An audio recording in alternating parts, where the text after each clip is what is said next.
starting in 5 seconds. Since we met 14 months ago, I have had the opportunity of visiting most of the states and the union territories. Early last month, I made an extensive tour of the far flung northeastern region.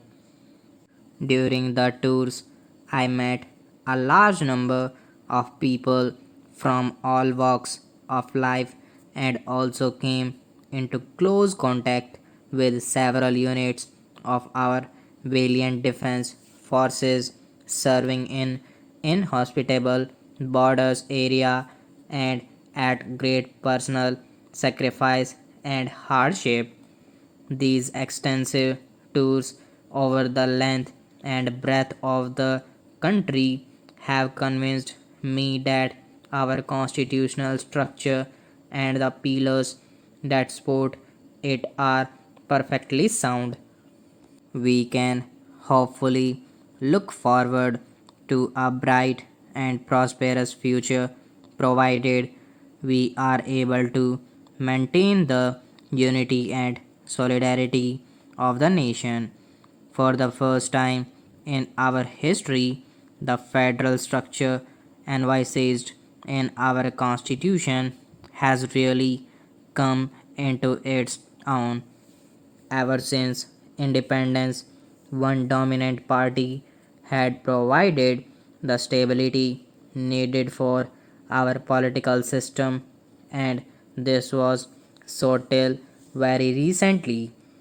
That party has now lost its unique position, and a number of other parties with different ideologies and programs have come up and have been able to get varying degrees of support in different parts of the country.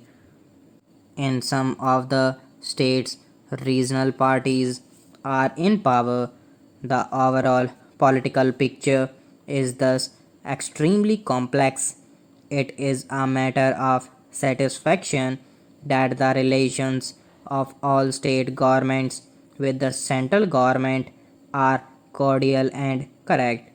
This is essentially the democratic way of life, of mutual understanding and goodwill, of give and take, and of tolerance and capacity of work together in agreed programs for the national objectives. The role of the governor has to be correct in accordance with the Constitution. Under the Constitution, the states are in no way dependent on the Union for the exercise of their legislative and executive authority insofar as it concerns the sphere assigned to the states and does not impinge on the sphere of authority of the Union.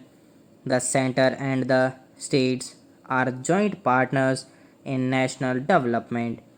In defining the role of the governors, the founding fathers of our Constitution clearly had foreseen the possibility of different parties being in power in the states and at the center. The Constituent Assembly did consider the question. There should be provision for an instrument of instructions to be issued to them. Sir, we have had the most stimulating and forthright debate in this House after I presented the Finance Bill. The honorable members have not only commented on the provisions of the bill, including the amendments that I have proposed and which have been accepted by the Lok Sabha, but they have also taken the opportunity of expressing their view on a wide ranging spectrum of matters concerning the national economy. I heartily welcome a discussion of this sort. It helps us to understand the mood and the feelings of the house and also gives me an opportunity to respond and to react to those views.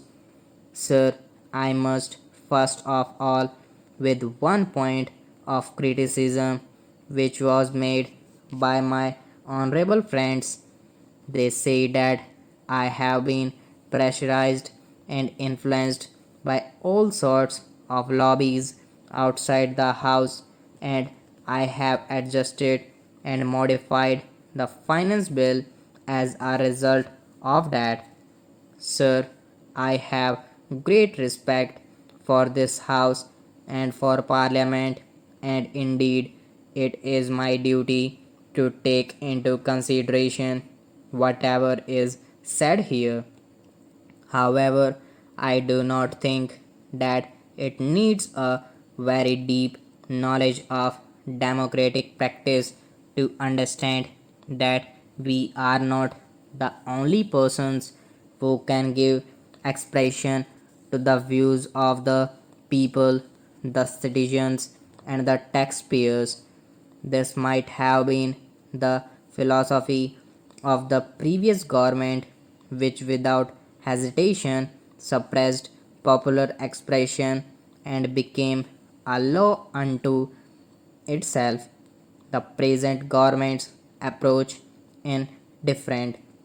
It is here that the people have expressed their confidence in the present government, and we therefore consider it to be our first duty to listen to their grievances and their points of view, to try to understand their representations and give due attention to the problems which are brought to our notice by them, the members of the public. It was against this background that I had listened with great care and attention not only to the suggestions made in both the houses but also to the representations made by a very large number of citizens, associations, and responsible individuals, and I am not apologetic about what I have done. As stated by me in the Lok Sabha, I would like to say that it is the intention of this government to be fully responsive to public feeling. Sir, my government has launched an emotional attitude against the action of the present government.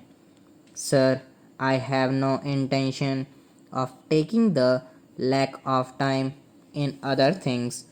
Any person who has been associated with the administration of this country as my friend has himself been will certainly understand the complexities of our national problems. Stop.